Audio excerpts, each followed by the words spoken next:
بسم اللہ الرحمن الرحیم۔ اس زمین پر انسان اللہ تعالیٰ کی مخلوق میں اس کی خاص مخلوق ہے جس کو اس نے اپنی روح پھونک کر زندگی بخشی، اور اس کو جو شرف بخشا گیا فرشتوں کے اوپر، جنوں کے اوپر اور تمام مخلوقات کے اوپر، اس کی بنیاد بنا علم۔ وعلم آدم الاسماء کلہا۔ آدم علیہ السلام کی تخلیق پر فرشتوں نے جب اعتراض کیا کہ اے رب، ہم تو تیری تحمید، تقدیس اور پاکی بیان کرنے کے لیے کافی ہیں، پھر ایک ایسی مخلوق کو کیوں پیدا کرتا ہے جو خون بہائے گی، خون ریزی کرے گی، فساد برپا کرے گی؟ اللہ تعالیٰ نے اس کے جواب میں ان سے صرف یہ کہا کہ انی عالم ما لا تعلمون، جو میں جانتا ہوں وہ تم نہیں جانتے۔ فرشتے خاموش ہو گئے۔ پھر اپنے حکم دیا کہ دیکھو، جب میں اس میں اپنی روح پھونک دوں تم سجدے میں چلے جانا۔ اتنا بڑا شرف کسی مخلوق کو حاصل نہیں ہوا دنیا میں، دنیا کی کسی مخلوق کو یہ شرف حاصل نہیں ہے۔ رب نے وہ سجدہ جو صرف اسی کے لیے ہے اور کسی کے لیے جائز نہیں، وہ آدم کو کروایا اپنی نورانی اور معصوم مخلوق کے ذریعے۔ سجدے میں گر جاؤ، جیسے میں روح پھونکوں اپنی اس میں، تم اس کے آگے سجدے میں چلے جانا۔ فرشتوں نے حکم مان لیا، مگر ان میں جو اپنی عبادت کی وجہ سے شامل تھا، جنوں میں سے ابلیس، وہ اکڑ گیا، اس کو نسل کا غرور لے ڈوبا کہ میں آگ سے بنا ہوا ہوں، آگ مٹی سے افضل ہوتی ہے، ایک افضل مفضول کے آگے کیوں جھکے؟ رب نے نہ رانندہ درگاہ کر دیا، نکل جا، انکا رجیم، تو مردود ہے، دھتکارا ہوا ہے، نکل یہاں سے۔ یہ انسان کے لیے ہوا ہے۔ اور اس کے بعد فرشتوں کو جواب دیا گیا کہ اے میرے فرشتوں، ان چیزوں کے نام بتاؤ۔ تم نے اعتراض کیا نا اس پر کہ میں یہ مخلوق کیوں پیدا کر رہا ہوں۔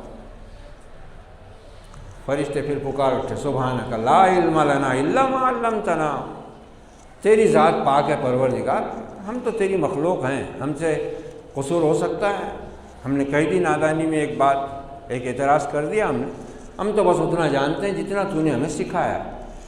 کہا یا آدم انبئہم باسمائہم، کہا آدم ان فرشتوں کو ذرا نام بتا ان چیزوں کی۔ فلما انباہم، حضرت آدم نے علم بخشا گیا تھا نا، علم ودیت کر دیا گیا تھا، ساری چیزوں کے نام گنا ہے۔ پھر اللہ تعالیٰ نے کہا کہ دیکھا، میں نے کہا تھا نا تم سے کہ جو میں جانتا ہوں وہ تم نہیں جانتے۔ اس طرح انسان کو دو شرف، ایک تو یہ مسجود ملائک، اور دوسرے اس کو عقل جیسی نعمت کے ساتھ علم کی روشنی دی گئی۔ سیدنا ابراہیم علیہ السلام نے کعبۃ اللہ کی تعمیر کے ساتھ یہ دعا فرمائی اپنے رب سے، ربنا وابعث فیہم رسولا منہم یتلو علیہم آیاتک ویعلمہم الکتاب والحکمہ ویزکیہم۔ اے میرے رب، ہم دونوں کو اپنا فرما بردار بنا، ربنا واجعلنا مسلمین لک ومن ذریتنا امۃ مسلمۃ لک۔ ہم دونوں کو، یعنی ابراہیم علیہ السلام اپنے لیے اور اپنے بیٹے کے لیے دعا کر رہے ہیں، حضرت اسماعیل علیہ السلام کے لیے، کہ ہم سے اپنی اس خدمت کو جو تو نے ہمارے سپرد کی ہے، اپنے گھر کی اس تعمیر کو ہم سے قبول کر لے، اور ہم کو اپنا فرما بردار بنا، اور ہماری نسل میں سے ایک امت ایسی اٹھا جو تیری فرما بردار، امۃ مسلمۃ لک۔ اور اس کے بعد دعا کی، اے رب میری ذریت میں سے بھیج ایک نبی انہی میں سے جو ان کو تیری آیات پڑھ کر سنائے، کتاب و حکمت کی تعلیم دے، اور ان کی زندگیوں کو سنوارے، ان کے نفوس کا تزکیہ کرے۔ یہ دعا قبول ہوئی اور اپنی پوری شان کے ساتھ قبول ہوئی۔ چنانچہ اسی اسماعیل علیہ السلام کی نسل میں، اسی مکہ معظمہ میں اسی بلد امین میں محمد الرسول اللہ صلی اللہ علیہ وسلم جلوہ گر ہوئے، اور تاریخ گواہ ہے کہ یہ جو چار باتیں حضرت ابراہیم نے اپنی دعا میں مانگی تھیں اور وہ آپ نے کمال درجے میں پورے کیے۔ آپ نے لوگوں کو اللہ کی آیات پڑھ کر سنائی بھی، ان کو کتاب کی بھی اور حکمت کی تعلیم بھی دی، اور ان کی زندگیوں کو بھی آپ نے سنوار دیا۔ تاریخ شاہد ہے اس پر۔ یہ سب کس وجہ سے ہوا تھا؟ یہ اس علم کی وجہ سے ہوا تھا جو اللہ نے اپنے بندوں کو ان کی ہدایت اور ان کی رہنمائی اور ان کی نجات کے لیے عطا فرمایا تھا۔ یہ علم جس کو انبیاء علیہ السلام اور ان پر نازل ہونے والی کتابوں کے ذریعے انسانوں کو بخشا گیا، اس علم نے اس زمین کے اوپر جو انسان تیار کیے، جو معاشرہ برپا کیا، جو امت اس دنیا کو ملی اس علم کے ذریعے، اس کتاب کے ذریعے، اس حکمت کے ذریعے اور اس تزکیہ نفس کے ذریعے جو محمد الرسول اللہ صلی اللہ علیہ وسلم نے اپنے جد امجد سیدنا ابراہیم خلیل اللہ کی دعا کے مطابق انجام کو پہنچایا۔ اور جب تک یہ علم لوگوں نے اپنی رہنمائی کے لیے امام بنا کر رکھا، اللہ تعالیٰ نے ان کو شرف سے مشرف کیا، اس عظمت سے ان کو آگاہ کیا، اس مقام بلند پر ان کو فائز کیا جس کا اس نے وعدہ کیا تھا۔ دنیا کو علم کی روشنی، علم کا مقصد، علم کا راستہ، علم کا طریقہ، علم کی عظمت بتانے سمجھانے والے لوگ کون؟ ایمان والے، مومنین، مسلمین۔ اس علم پر یہ امت جب تک گامزن رہی، اللہ کے کیے ہوئے سارے وعدے اس کے ساتھ پورے ہوتے رہے۔ تاریخ کا ایک ایک ورق اس پر گواہ ہے، تاریخ کا ایک ایک دن اس کی شہادت دے رہا ہے۔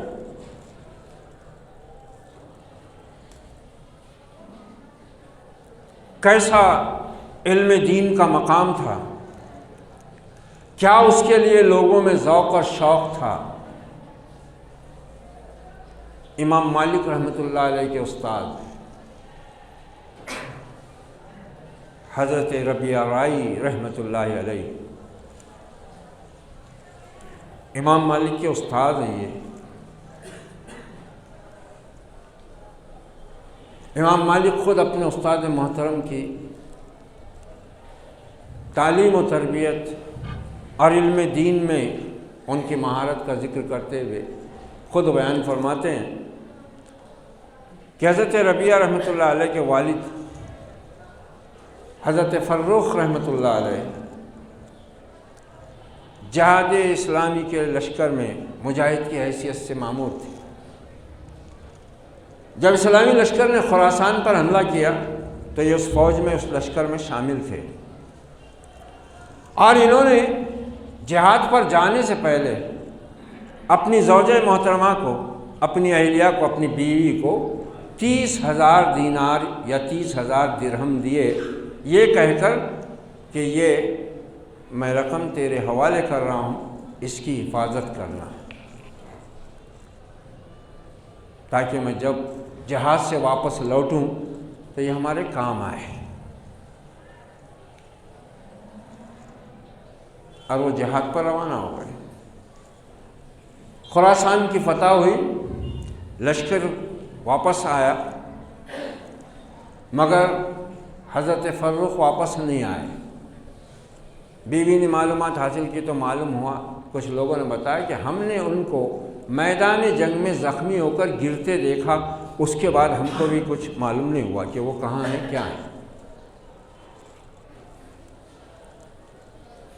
کئی برس بیت گئے، بیوی نے بھی سمجھ لیا کہ میرا شوہر شہید ہو چکا ہے، اور اس اثنا میں ان کے ہاں لڑکا پیدا ہوا۔ تقریباً 27-28 برس کے بعد، ظاہری بات ہے وہ زمانے میں وہ جنگیں، مردانہ جنگیں تھیں، وہ دو بدو تلواروں، تیروں، بھالوں سے لڑائی ہوتی تھی، جسم میں کہیں بھی مار لگتا تھا، کہیں بھی تلوار اتر جاتی تھی، کہیں بھی نیزہ گھس جاتا تھا، کہیں پر تیر چلا جاتا تھا اندر تک، اور پھر اس کو زندگی ہے تو درست ہونے میں سالوں لگتے تھے۔ پھر سفر کی آسانیاں نہیں تھی کہ چلو آدمی دواخانے سے صحت مند ہو کر ڈسچارج ہو گیا، پرائیویٹ کار منگا لو، بیٹھو اور 2 گھنٹے میں اپنے مقام پہ پہنچ جاؤ آرام سے۔ خراسان سینکڑوں میل کی دوری پر، مدینہ منورہ سے۔ اب وہ جب واپس آئے تو سیدھے نبی صلی اللہ علیہ وسلم کی سکھائی ہوئی تعلیم اور آپ کی سنت کے مطابق مسجد نبوی پہنچے۔ ہم اتر کے پہلے سیدھا ہوٹل میں پہنچتے، اگر دوسرے شہر میں گئے سیدھا ہوٹل میں، اپنے گاؤں میں آ رہے تو پھر سیدھا پہلے فون کر دیتے، میں آ رہا، یہ گاڑی سے آ رہا، سب تیار رکھو۔ سنت کیا ہے؟ سفر پر جاؤ، اللہ کا نام لے کر 2 رکعت پڑھ کر واپس آؤ، اللہ کے گھر میں اللہ کا آگے سجدہ کرو، شکر بجا لاؤ جس نے سفر کی صعوبتوں سے، سفر کی تکالیف سے بچا کر صحیح سالم بخیریت تم کو اپنے اہل و عیال میں پہنچا دیا۔ مگر یہ ہمارا طریقہ نہیں۔ وہ لوگ، علم اسی کا نام ہے، علم بہت سی کتابیں پڑھنے ہیں، اور یہ جو آج کل مدرسے کھلے ہوئے ہیں، ڈگریاں لے رہے ہیں لوگ، کالج، یونیورسٹی، جامعہ، یہ سب تو ایک ذریعہ ہے، ان کی کوئی وہ حیثیت نہیں ہے، علم کے اعتبار سے ان کی کوئی وقت نہیں ہے، ایک ذریعے کے طور پر کہ انسان کو یہ راہ بتاتے ہیں۔ کوئی بھی مدرسہ، کوئی بھی جامعہ کسی کو عالم، مکمل عالم بناتا نہیں، اور مکمل عالم تو کوئی بنتا ہی نہیں۔ اگر کوئی احمق یہ سمجھتا ہے، آج کل یہ بھی فتنہ پھیلا ہوا ہے، لوگ اسی کو عالم سمجھتے ہیں جس کو وہ پسند کرتے ہیں، دوسروں کو وہ سمجھتے ہیں کھرمورے بیچنے والا۔ اور ایک فتنہ یہ چل رہا ہے کہ ہمارے مسلک کے ادارے سے فارغ ہے تو وہ عالم ہے، دوسرے مسلک کے ادارے سے فارغ ہے تو وہ عالم نہیں ہے۔ علم دین کی قدر نہیں ہے تو علماء دین کی قدر کون کرے گا؟ اصل چیز کی قدر نہیں ہے نا، اس کی وقت نہیں ہے۔ یہ حضرت فرخ رحمۃ اللہ علیہ مسجد نبی میں پہنچے، نماز ادا کی تو وہاں دیکھا کہ بہت سے لوگ حلقہ بنائے بیٹھے ہیں اور درس چل رہا ہے، اور ایک انتہائی حسین و جمیل کشادہ پیشانی والا، نورانی چہرے والا نوجوان لوگوں کو درس دے رہا ہے، لوگ انتہائی عقیدت اور محبت سے اس کا درس سن رہے ہیں، اور مدینے کے بڑے بڑے علماء اکرام بھی اس میں بیٹھے ہوئے ہیں۔ درس سننے کے بعد میں پھر گھر پہنچتے ہیں، خیریت دریافت ہونے کے بعد، حالات وغیرہ بتانے کے بعد کہتے ہیں کہ اچھا یہ بتاؤ، میں نے وہ جو 30,000 دینار تیرے پاس رکھے تھے وہ محفوظ ہیں یا خرچہ ہو گئے؟ کہا آپ اطمینان رکھیے، میں نے آپ کی وہ امانت بالکل محفوظ رکھی ہوئی ہے۔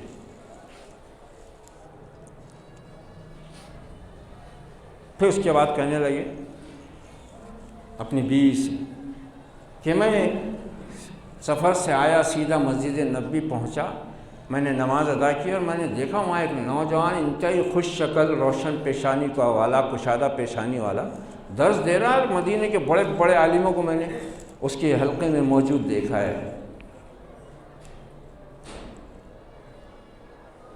کاش کہ ہمارا بھی کوئی بیٹا ہوتا تو ہم بھی اس کو اس علم سے آراستہ کرتے۔ یہ بات ہو ہی رہی تھی کہ وہی نوجوان گھر میں داخل ہوا۔ حضرت فاروق نے دیکھا، بولے ارے بھائی یہ کون نوجوان چلا رہا ہے؟ کہا آپ نے جو 30,000 دینار دیے تھے، 30,000 دینار آج کے کتنے ہوتے معلوم ہے؟ 15 کروڑ، کم سے کم 15 کروڑ۔ کہا آپ نے جو 30,000 دینار میرے پاس رکھے تھے وہ 30,000 دینار یہی ہیں۔ وہ خوش ہو گئے، اٹھ کر بیٹے کو گلے سے لگایا، کہا بیگم یہ 30,000 تو کیا ساری دنیا کی دولت بھی اگر خرچ ہو جائے تو وہ اس کے مقابلے میں بالکل معمولی ہے۔ میں اللہ کا شکر ادا کرتا ہوں کہ تم نے میری امانت کو صحیح راستے پر خرچ کیا ہے۔ لیکن یہ اس وقت تھا جب علم دین کی قدر باقی تھی، اہل دین کی قدر باقی تھی۔ محمد الرسول اللہ صلی اللہ علیہ وسلم جس نظام تعلیم اور جس نظام سیاست کے ساتھ چھوڑ کر گئے تھے امت کو، اس وقت یہ ہوتا تھا۔ آج اس علم دین کی، اس کتاب حکمت کی، اس نبی رحمت کے طرز تعلیم، طرز زندگی کی کوئی وقت باقی نہیں ہے۔ علماء کی ناقدری ایک عام معمول بنا ہوا ہے آج۔ جنس کلچر کے مارے ہوئے اپنے نظام میں مبتلا متقی سمجھنے والے اپنے آپ کو علماء کی کردار کشی اور ان پر ہاتھ اٹھانے سے بھی باز نہیں آ رہے۔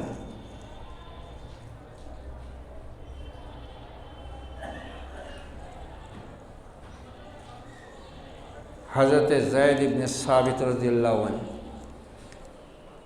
ہمارے علماء حق نے علم دین کی اہمیت، فضیلت پر بہت سی باتیں بیان فرمائی ہیں اپنی کتابوں میں۔ حضرت زید بن ثابت رضی اللہ تعالیٰ اپنی اونٹنی پر سوار ہو رہے ہیں۔ ابن عباس رضی اللہ عنہما، حضرت عبداللہ ابن عباس رضی اللہ عنہما، کون ہیں ابن عباس؟ یہ محمد الرسول اللہ کے چچا حضرت عباس کے فرزند، یعنی آپ صلی اللہ علیہ وسلم کے چچا زاد بھائی۔ یہ ابن عباس امام المفسرین، حبر الامہ، جن کے سینے پر ہاتھ مار کر آپ نے کہا تھا اے میرے رب اس لڑکے کے سینے کو علم سے بھر دے، وہ ابن عباس رضی اللہ عنہ، صحابی رسول، امت کے مفسر اعظم سیدنا زید بن ثابت جیسی سواری پر سوار ہوئے۔ ابن عباس آگے بڑھے، انہوں نے سواری کی نکیل پکڑ لی۔ حضرت زید نے کہا اے ابن ام، رسول اللہ کے ابن ام، یہ کیا کر رہے آپ؟ یعنی اللہ کے رسول کے چچا کے بیٹے، یہ تم کیا کر رہے ہو؟ کیا کر رہے ہو؟ یہ کہا میں علم کا احترام کر رہا ہوں۔ کون کہہ رہے ہیں؟ ابن عباس کہہ رہے ہیں، جو خود حبر الامہ ہیں، صحابی رسول ہیں۔ اصل میں علم دین جب اخلاص کے ساتھ حاصل ہوتا ہے نا تو انسان کو وہ عاجزی، تواضع، انکساری سکھاتا ہے۔ کبر، غرور، فتنہ پروری، کینہ پروری کی تعلیم نہیں دیتا۔ یہ اس علم کی خاصیت ہے،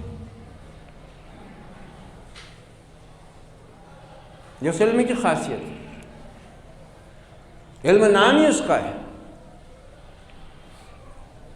اہل علم نے علم کی فضیلت کے بارے میں بہت سی باتیں، بہت سے واقعات، بہت سے اقوال انبیاء کے، تابعین کے، صحابہ کے، تبع تابعین کے، بزرگان دین کے، ائمہ محدثین کے، ائمہ اکرام کے، مفسرین اعظام کے بہت سے اقوال اور واقعات انہوں نے نقل کیے ہیں۔ سیدنا حضرت داؤد علیہ السلام کا قول نقل کیا ہے بعضوں نے، کیا فرماتے تھے علم کی مثال دیتے ہوئے؟ اب ظاہری بات ہے کہ پیغمبر کس علم کی بات کریں گے، سائنس اور ٹیکنالوجی کی تھوڑی نا بات کریں گے، وہ تو وہی ان اتبع الا ما یوحی الیہ، ہم تو بس اس کی اتباع کرتے ہیں جو ہماری طرف وہی ہوتا ہے۔ یہ اور بات ہے کہ ان کے پاس جو علم آتا ہے وحی کے ذریعے، اس میں سارے علوم موجود ہوتے ہیں۔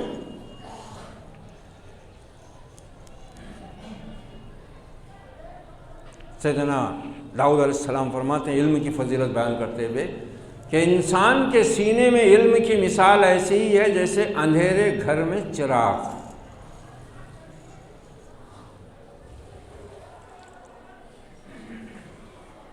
سیدنا حضرت عیسیٰ ابن مریم علیہ السلام فرماتے ہیں کہ لوگوں، میں تم کو علم اور حکمت اور دانائی کی باتیں سکھاتا ہوں اس لیے نہیں کہ تم داد دے دو، واہ واہ کرو، بلکہ اس لیے کہ تم اس سے فائدہ اٹھاؤ اور اس کو اپنی عملی زندگی میں اختیار کرو۔ محمد الرسول اللہ صلی اللہ علیہ وسلم ان سب سے جامع بات ارشاد فرما کر چلے گئے، جس کا بھی میں نے متن آدھا خطبے میں پڑھا، حضرت معاویہ جس کے راوی ہیں بخاری شریف کی روایت کہ من یرید اللہ بہ خیرا یفقہہ فی الدین، اللہ جس بندے کے ساتھ بھلائی کا ارادہ کرتا ہے اس کو دین کی سوجھ بوجھ عطا کرتا ہے۔ حکومت نہیں دیتا، کونسلر ہی نہیں دیتا، ممبر ہی نہیں دیتا، صدر سیکرٹری نہیں بناتا، پلاٹ جائیدادیں نہیں دیتا، سونے چاندی کے اینٹیں نہیں دیتا، دین کی سوجھ بوجھ دیتا ہے، اور رب اس بندے کو جس کے ساتھ وہ بھلائی چاہتا ہے۔ یہ چیز مسلمانوں کی گراہ میں بندھی ہوئی تھی، اس لیے وہ اس علم دین سے بھرپور فائدہ اٹھاتے رہے اور اللہ کے اجر اور انعام کے مستحق بنتے رہے۔ پھر آپ نے یہ بھی فرما دیا تھا کہ جو بھی دین کا علم دنیا کی خاطر سیکھے گا اللہ اسے ذلیل و رسوا کرے گا،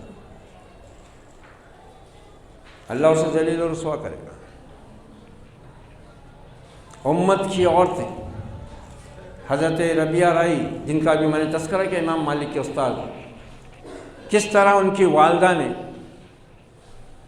30,000 کی خطیر رقم اپنے بیٹے کے علم دین پر خرچ کی۔ آج ایک بھی ماں نہیں پائی جاتی اس امت کے اندر جس کی تمنا یہ ہو، جس کو اللہ نے دیا ہوا ہو مال و دولت، کہ وہ اپنے بیٹے کو اللہ کی کتاب اور اس کے نبی کی سنت کا علمبردار بنا دے اور اس پر کثیر رقم اپنی خرچ کر دے۔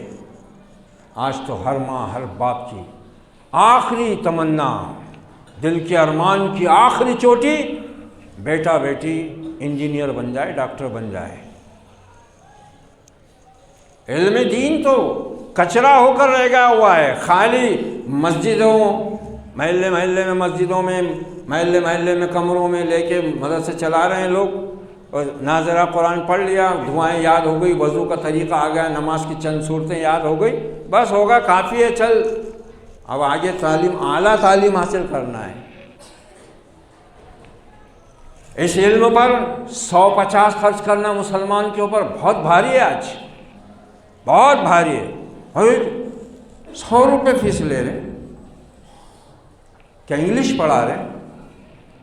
محمد الرسول اللہ کے نظام تعلیم سے جو لوگ تیار ہوئے تھے ان کا یہ تھا کردار، اور لارڈ میکالے کے نظام تعلیم اور نظام سیاست سے یہود اور نصارہ کی یہ نسل جو آج تیار ہوئی ہے اس کا یہ ہے معاملہ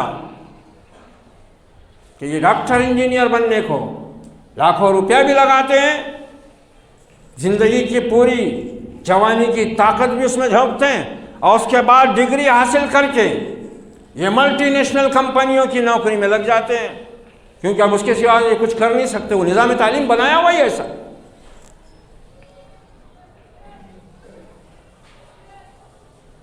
دین تو خالی ایک فیشن کے طور پر اسٹائلش معاملہ ہے دین کا۔ علم دین کیا ہوتا ہے، کس طرح حاصل ہوتا ہے، یہ علماء جن کو یہ امت حیثیت نہیں دیتی.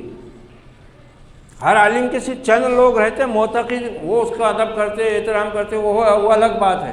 لیکن بحیثیت مجموعی اگر دیکھا جائے، آج اس امت کے اندر علم دین اور علماء دین کی اتنی بے وقتی ہے. مسجد کی انتظامیہ کمیٹی، صدر، سیکریٹری، ممبر، مسجد کے مقتدی اپنے گھر کا غلام سمجھتے اس کو. اور یہ جو یوٹیوب یہ ہے نا، ان کا تو معاملہ ہی نرالا ہے. یہ لارڈ میکالے کے نظام تعلیم سے ڈھل کر آئے ہوئے، ان کی تو سوچ ہی بالکل الگ ہے. ان کو علماء میں ٹیلنٹ نظر نہیں آتا، ان کو علماء بد کردار نظر آتے، ان کو علماء گناہ گار نظر آتے، ان کو علماء لالچی نظر آتے، یا پھر ان کے اندر تقوی اور علم کی کمی ان کو نظر آتی. ان کے پاس ایسی دوربین ملی ہوئی ان کو امریکہ سے، ناسا سے دی ہوئی، کہ وہ لگاتے وہ سب کو دیکھ لیتے. یہ عالم میں عمل نہیں ہے، یہ عالم میں ذرا تقوی کی کمی ہے، یہ عالم کیا ہے، وہ مسلک کا ہے نا، وہ نہیں، اس میں علم کی روشنی نہیں ہے. ارے جاہلو، یہ علماء ہی تھے جن کے نتیجے میں، جن کے ذریعے اللہ رب العزت نے اس ملک میں تم کو مسلمان بنا کر رکھا ہوا ہے، اذانیں گونج رہی ہیں. ورنہ اندلس اسپین کی طرح حال ہو جاتا ہے اس ملک کا اگر یہ مولوی علماء، یہ چٹائیوں پر بیٹھ کر تھوڑی تنخواہوں میں پیٹ بھرنے والے، اپنی زندگی کی جوانی کے ایام میں دال کے پانی پر گزارا کر کے علماء کے سامنے بیٹھ کر اپنی زندگی کے کئی برس لگا کر علم حاصل کرنے والے، ان کو ایسی سمجھ لو لچھا کچرا سمجھ لو. آج بھی وہی حال ہے، دال کے پانی پر گزارا کرتے ہیں، جب امت کے لوگ اپنے گھروں میں بریانی اور چکن 65، ریڈ چکن اور وائٹ چکن اور گرین چکن کے مزے لوٹتے ہیں، یہ دال کے پانی پر گزارا کرتے ہیں. گنتی کے 2 جوڑے ان کے پاس ہوتے ہیں. کس لیے؟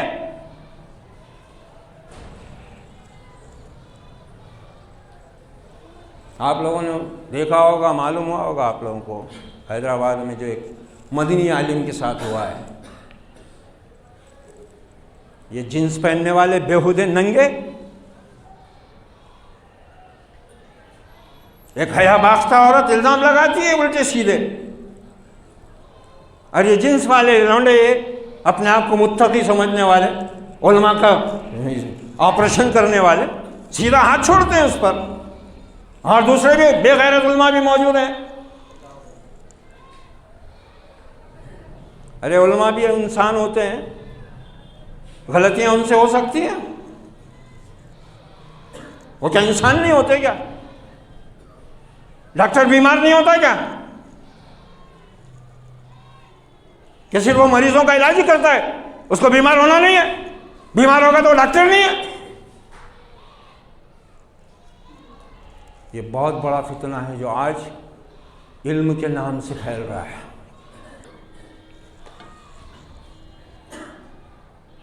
علماء انبیاء کے وارث،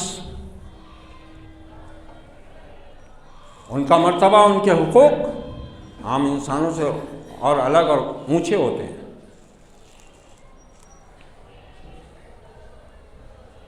علماء اور اساتذہ اور والدین کی برائی کرنے والا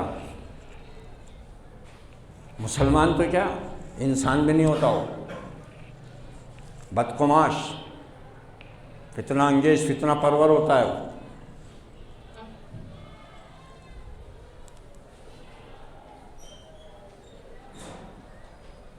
کھیل سمجھ لیے. ذرا علماء کو دیکھو کس طرح کی زندگی گزار کر وہ علم حاصل کر کے آتے ہیں، کیسی مصیبتوں و مشقتوں سے وہ گزرتے ہیں. وقت پر جو ملا ہے کھانے کو بس وہی کھانا ہے. دال ہے پانی میں، وہ کھا کر نیچے بیٹھ کر انہوں نے علم حاصل کیا ہوا ہے۔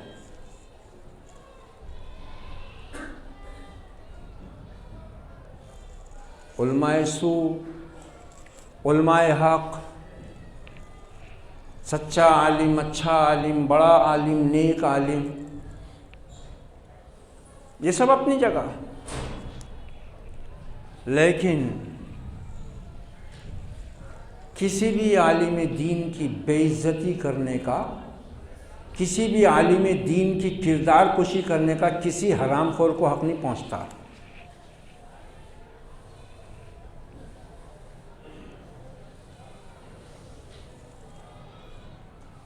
اور پہلی بات تو یہ کہ اگر شرعی اور دینی اعتبار سے کوئی ایسا گناہ کسی سے ہوا ہے جس پر شریعت نے حد مقرر کی ہوئی ہے، سزا مقرر کی ہوئی ہے، تو وہ کیا تم کو دینے کا حق ہے؟ وہ حق ہے تم کو دینے کا؟ سیدھا مارنا شروع کر دیے۔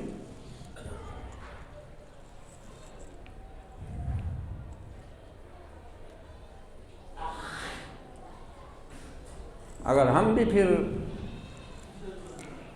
اپنی کہنے پر آ جائیں نا تو ننگا بھی ثابت کر سکتے ہیں تم کو دلائل سے۔ ننگے تم لباس پہن کے بھی ننگے، کیونکہ وہ لباس جس کو پہن کر انسان کے جسم کا، مرد کا سطر ناف سے گھٹنے تک جو ہے وہ اس کی ساخت بھی نہیں چھلکنا، ورنہ وہ ایسا لباس پہننے والا ننگا ہے شرعی اعتبار سے۔ نساء کاسیات عاریات کو پڑھو ذرا اس حدیث کو، حضرت ابو ہریرہ سے مروی ہے مسلم شریف میں۔ آپ نے ان عورتوں کو ننگا قرار دیا ہے کپڑے پہننے کے باوجود،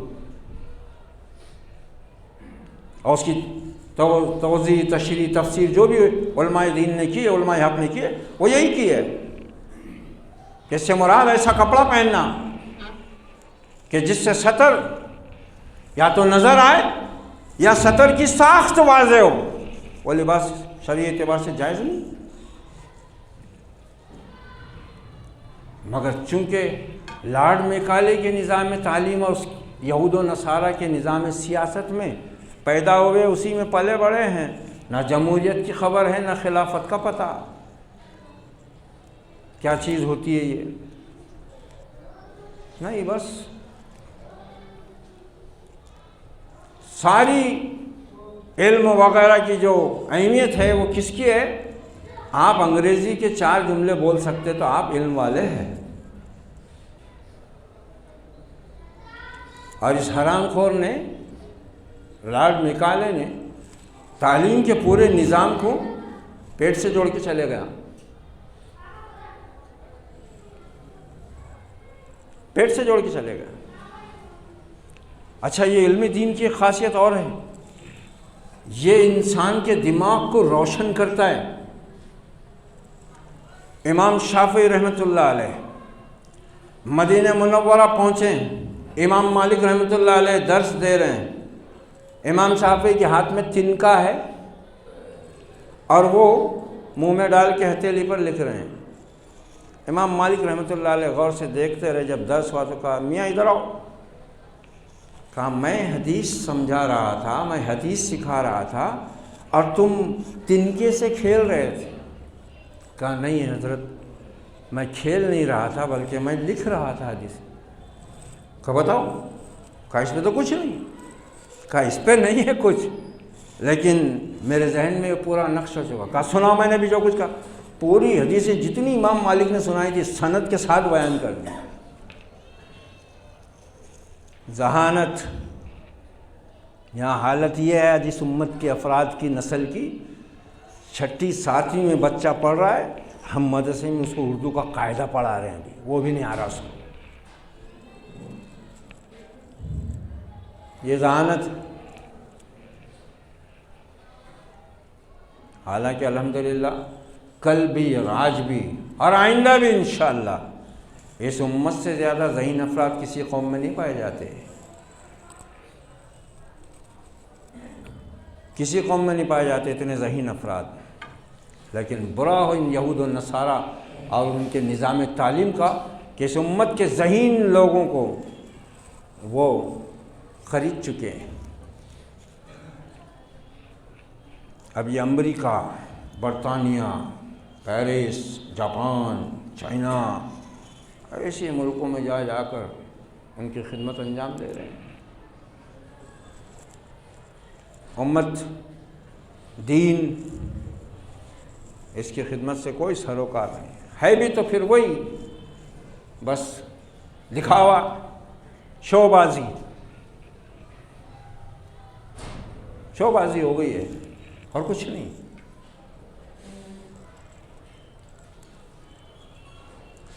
عورتیں جن کو خود لکھنا پڑھنا نہیں آتا، ان کی بھی اتنی خواہش ہے بچے کو ڈاکٹر بنانے کی، بچی کو ڈاکٹر بنانے کی، اور بنا رہے ہیں، لاکھوں روپے خرچ کر کے بنا رہے ہیں۔ دین کو، ایمان کو، حیا اور عزت سب کو داؤں پر لگا رہے ہیں۔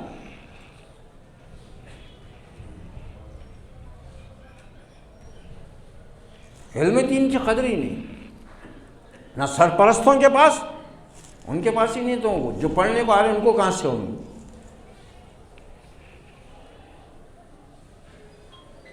دس بہانے مدرسے میں بھیجنے کے واسطے، نہیں وہ ایسا ہے، وہ ویسا ہے، وہاں نہیں بھیجتے، یہاں نہیں بھیجتے۔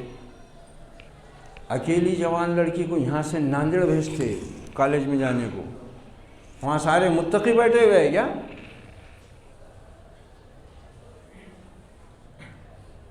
یہاں پر سارا دکھتا ہے تم کو، سارے عیب، ساری کمزوریاں، ساری بد کرداریاں نہیں نظر آتی دین میں۔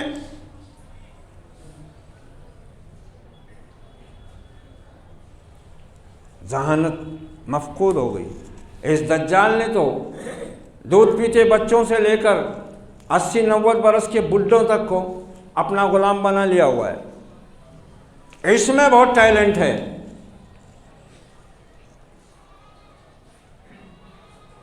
بچے کو کلمہ یاد کراؤ، زبان پر چڑھ نہیں رہا۔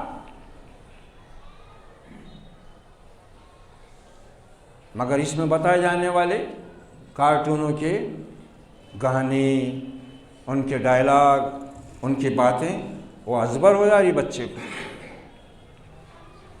نہ ماں کو فکر، نہ باپ کو پرواہ کہ یہ اللہ کی امانت ہے میری گود میں، اس کے بارے میں پوچھا جائے۔ امام شافعی رحمۃ اللہ علیہ یتیم ہو گئے ہوئے ہیں، بیوہ ماں گزارا کر رہی ہے، پرورش کر رہی ہے۔ مکہ معظمہ میں جو علماء موجود ہیں ان سب سے علم سیکھتے ہیں، پھر کہتے ہیں ماں میں نے سنا ہے کہ مدینہ میں بھی بہت بڑے بڑے علماء موجود ہیں، میں چاہتا ہوں کہ ان کے پاس بھی جا کر علم حاصل کروں۔ کہا بیٹا ٹھیک ہے، تیری اگر یہ تمنا ہے میں اپنی سی کوشش کروں گی کہ تیرا انتظام کر سکوں۔ بیوہ ماں نے بیچاری نے جو کچھ بھی وہ کر سکتی تھی تھوڑا بہت اثاثہ جمع کیا، 2 پھٹی چادریں، 1-2 پرانے لباس اور سفر خرچ کے لیے کچھ دینار اور درہم پلے باندھ دیے۔ کہا بیٹا جا، اللہ تجھے علم کے آسمان پر ستارہ بن کر چمکائے، میری دعا تیرے ساتھ۔ اور کچھ نصیحتیں کی ماں نے۔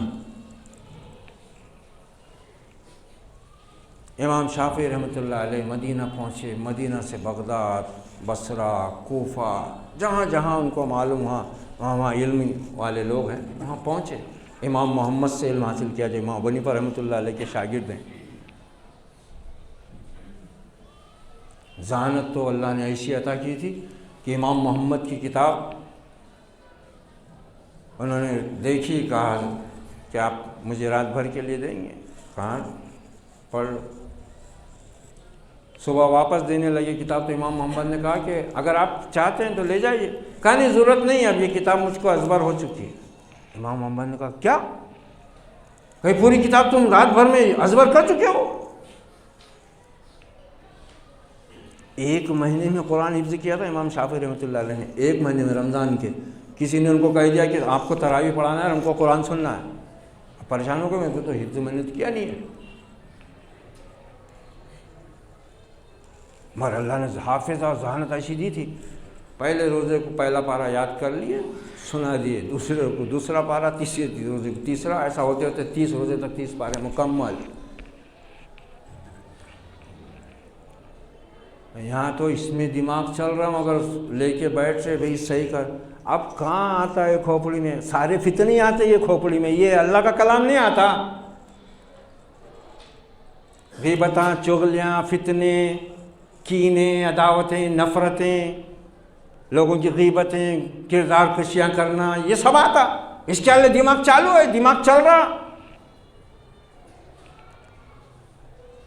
یہاں بولے تھے سب تھک جاتے، مرد بھی عورتیں بھی، اب کہاں یاد نہیں ہوتا، وہ بس قاعدہ لے کے گئے تھے مسجد میں، وہ جو پڑھ لیے تھے وہی ہے، نماز ہو جاتی، اللہ قبول کرنے والا ہے۔ اور یہ اس کنڈیشن اس قماش کے لوگ ہیں جو مسجد کے اماموں اور مؤذنوں پر پوری دوربین لگا کر نگاہ رکھتے، کیا کر رہے، کہاں جا رہے، کیا کھا رہے، کیا پہن رہے۔ یاد رکھو یہ جو کچھ ہو رہا ہے نا دنیا میں مسلمانوں کے ساتھ، سب سے پہلی وجہ اس کی یہی ہے، علم دین کی ناقدری، علماء دین کے ساتھ حقارت والا معاملہ۔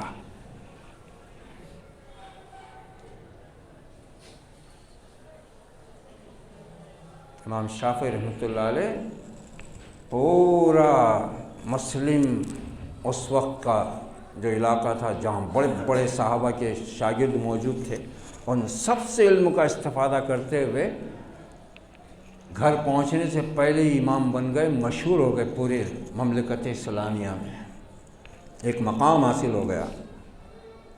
بڑے بڑے وقت کے علماء نے ان کے علمی انداز کو پسند کیا اور اس کو قبول کیا۔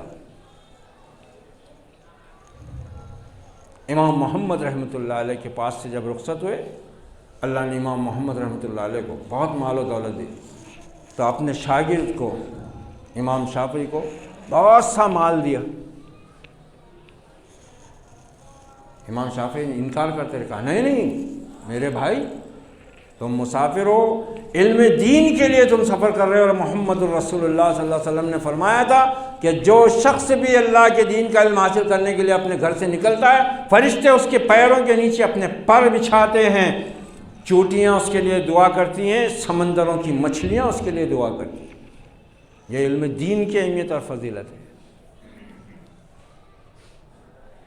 نوازا ان کو اور کہا میرے بھائی، یہ پورا مال میں نے حلال ذریعے سے حاصل کیا ہوا ہے، اس میں الحمدللہ حرام کا ایک حبہ بھی موجود نہیں ہے۔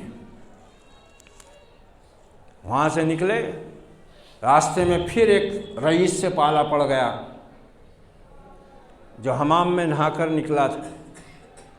اس نے جیسے ہی امام شافعی کو دیکھا تو ایک دم سے آگے پیچھے پھر رہا ہے، اور وہ اتنا بڑا رئیس، اس کے پورے لاؤ لشکر کے ساتھ غلام کنیزیں اور اس کا پورا قافلہ چل رہا ہے، اور وہ امام شافعی کے سامنے اس کو ایسا جھکا جا رہا ہے کہ بیٹا باپ کے سامنے بھی اتنا باادب نہیں رہتا۔ آج کل تو ویسے بھی نہیں رہتے، آج کل تو یہ حال ہے نسل کا کہ باپ سے کسی قسم کی اجازت لینا بھی اپنی توہین سمجھتے ہو۔ یہ بڈھے سے کیا پوچھنے کا؟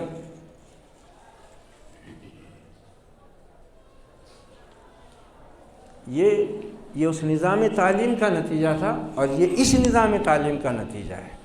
ڈاکٹر، ماسٹر، انجینئر تو بن گئے، بڑی بڑی ڈگریاں بھی مل گئیں، بڑے بڑے جاب بھی مل گئے، بنگلے کوٹھیاں بھی تیار ہو گئی، مگر جوہر ہاتھ سے چلا گیا، علم کی روشنی نہیں ملی، علم کی روشنی نہیں ملی۔ وہ رئیس آگے پیچھے پھر رہا ہے، امام صاحب بھی پریشان ہے، بھئی یہ کون شخص ہے، کیوں اس طرح میرے آگے عاجزی اور انکساری تواضع کا مظاہرہ کر رہا ہے؟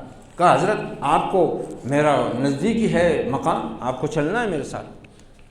امام صاحب پریشان بھی ہے کون آخر، اتنی لجاجت اور اتنی عاجزی اور انکساری کے ساتھ میرے ساتھ معاملہ کر رہا ہے، اپنی حیثیت سے تو بہت بڑا امیر و کبیر نظر آ رہا ہے،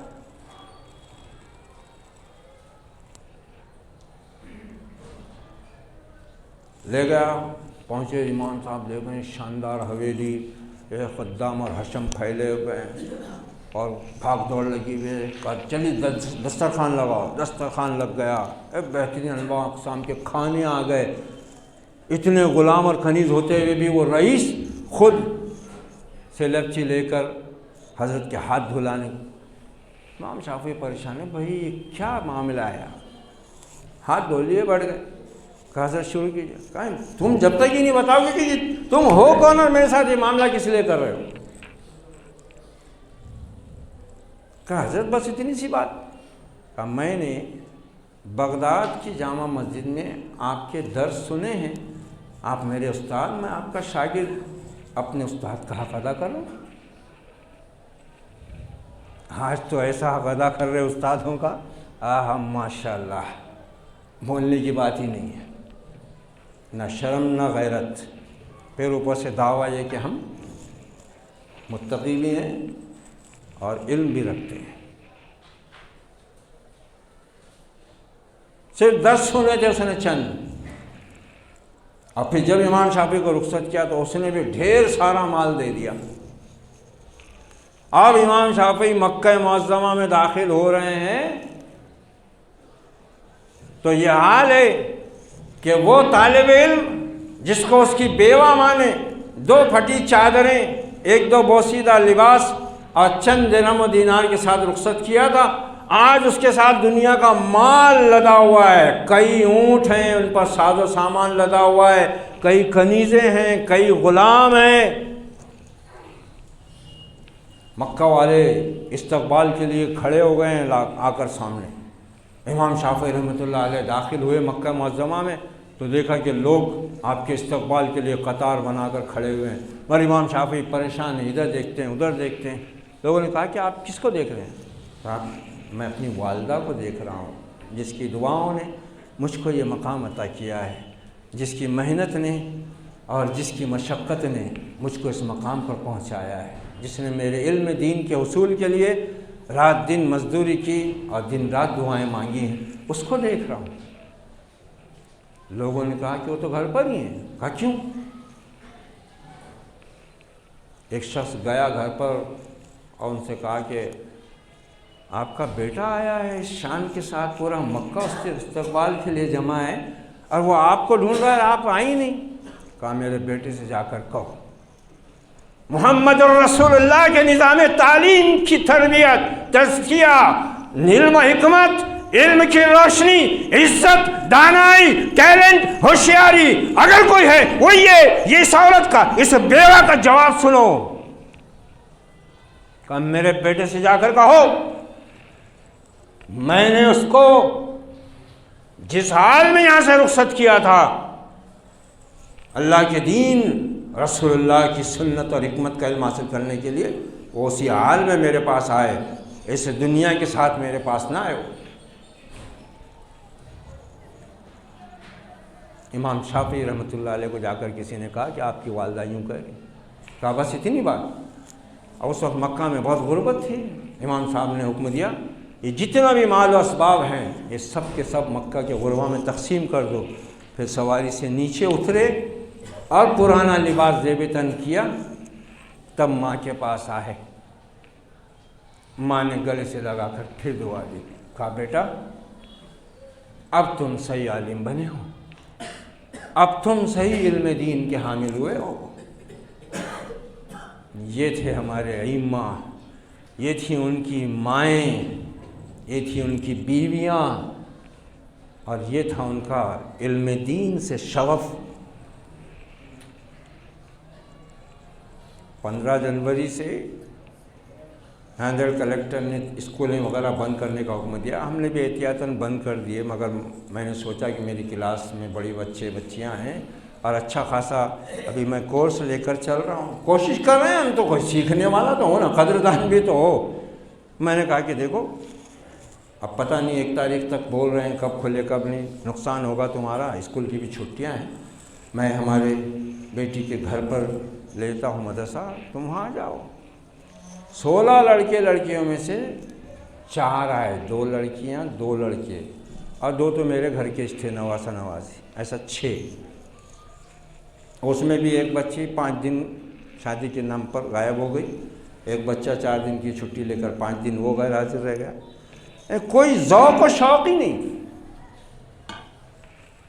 نہ سرپرستوں میں نہ پڑھنے والوں میں۔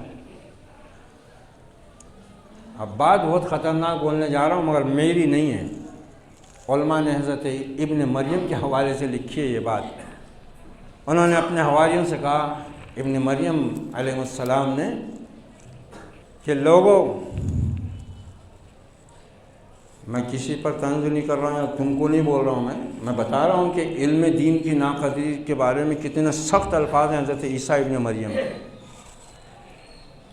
پہلے علم کو سمجھو، علم کی قدر کو جانو، اہل علم کی قدر کو جانو، صرف ان میں کیڑے نکالنے، ان کی کمزوریاں بیان کرنے اور اسی کے لیے۔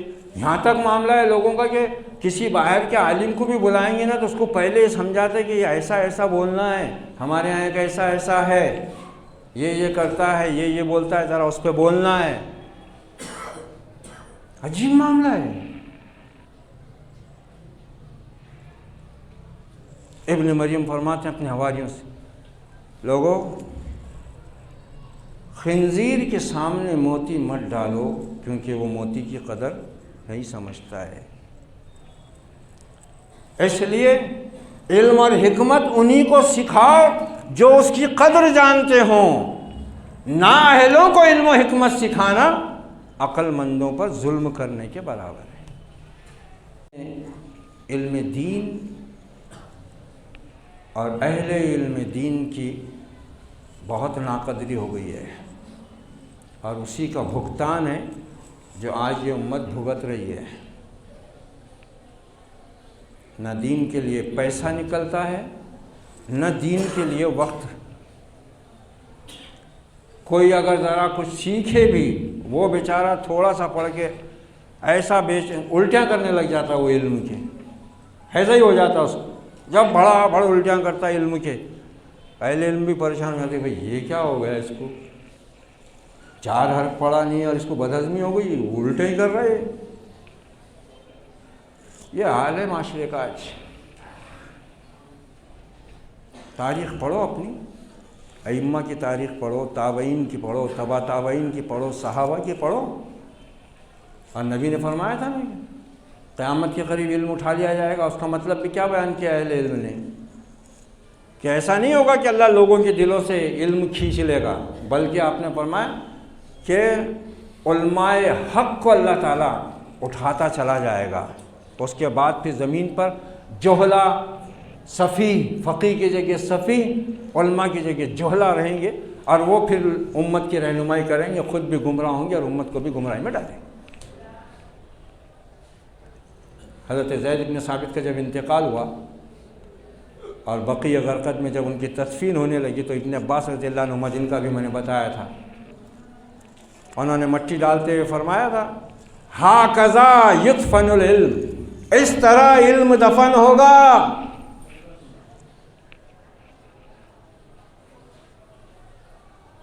اور یہ یاد رکھو، کسی بھی عالم کی ناقدری کرنے والا کبھی خیر اور بھلائی کا راستہ نہیں پا سکتا۔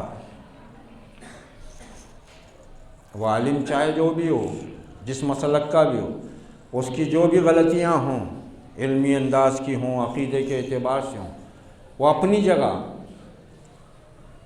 لیکن ان باتوں کو بنیاد بنا کر کسی عالم کو بے عزت کرنا، اس پر ہاتھ چلانا، یہ دین کو بے عزت کرنے اور محمد الرسول اللہ کے وارث کو بے عزت کرنے کے برابر ہے۔ سوچ لو کہ ایسے لوگوں کا انجام کیا ہوگا اور ان کو توفیق کیسے اللہ تعالیٰ دے گا۔ بس اللہ سے دعا کی جا سکتی ہے، اللہ مجھ کو، آپ کو، سب مسلمانوں کو اپنے اس عظیم علم اور حکمت کے خزانے کی قدر دانی کی توفیق عطا فرمائے۔ اچھا، ہم میں سے کسی کو بھی علم کی قدر نہیں، میں یہی نہیں کر رہا ہوں کہ عام لوگوں کو، ہم کو خود کو بھی نہیں ہے۔ جو قدر ہونی چاہیے نا علم کی اور جو کرنی چاہیے وہ نہیں ہو پا رہی ہے، اور اس کی وجہ وہی کہ ہم میں سے کوئی بھی اس کو سیکھنے سکھانے میں اتنا مخلص نہیں ہے۔ علماء کی تو آج حالت اللہ رحم کرے، دولت، شہرت، ویورز کی زیادتی میں لگے ہوئے ہیں، اور سبسکرائب کرو، ان کے چینل کو زیادہ سے زیادہ ملیں گے، اماؤنٹ آنا شروع ہو جائے گا، ان کی روزی روٹی کا کام ہے، پورا پیٹ پہ چل رہا ہے۔